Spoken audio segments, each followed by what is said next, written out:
A small Canadian town, where night lasts for several months, is gripped by an epidemic.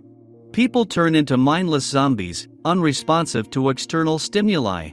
What kind of disease it is not clear, but it is known that it is not transmitted from person to person, and people fall ill with it suddenly because of the dormant gene inside each gene. To avoid transformation, people take special drugs, but Beth does not take them, because her mother fell ill despite their reception. Now Beth is searching for her missing father and trying to figure out how her disturbing dreams are related to the fact that everyone who comes into close contact with her turns into a zombie shortly afterward.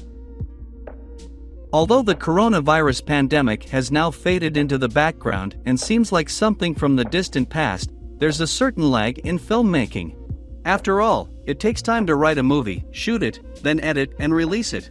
Wintertide could have made a stronger impression if it had appeared a couple of years earlier, because the plot and storyline are built on emotions and things that were especially relevant then, like fear, depression, isolation, moral and physical exhaustion.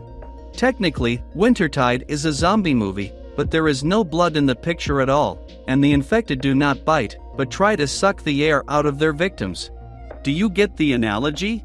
And this is not the only reference to the COVID. A lot of screen time is devoted to the discussion of mandatory medication, and the main character, who does not show any signs of the disease, but serves as a catalyst for everyone with whom she goes to bed, obviously hints at asymptomatic carriers of the virus, and even with anti-vaxxer views.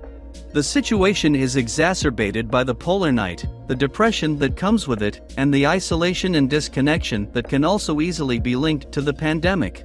To be fair, Wintertide is designed this way, so that the pandemic isn't the only key to the movie's subtext.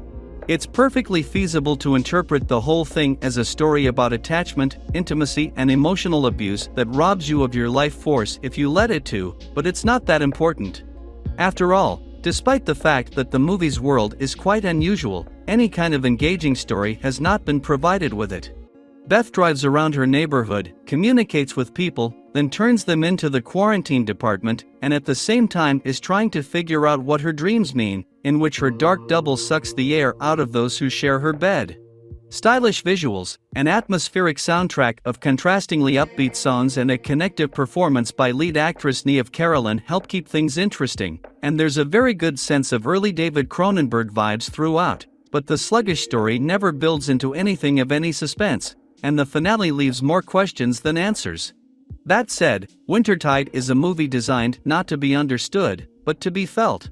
To make you feel this snowy, dreary night, these bonds between people that become fragile and brittle in the cold, this life of physical and emotional isolation that is rapidly losing meaning and purpose. We cannot say that the movie is frightening, but it seems to infect with some vague anxiety, as if we are missing something important in this life right now. But whether you need this feeling or not, you decide for yourself.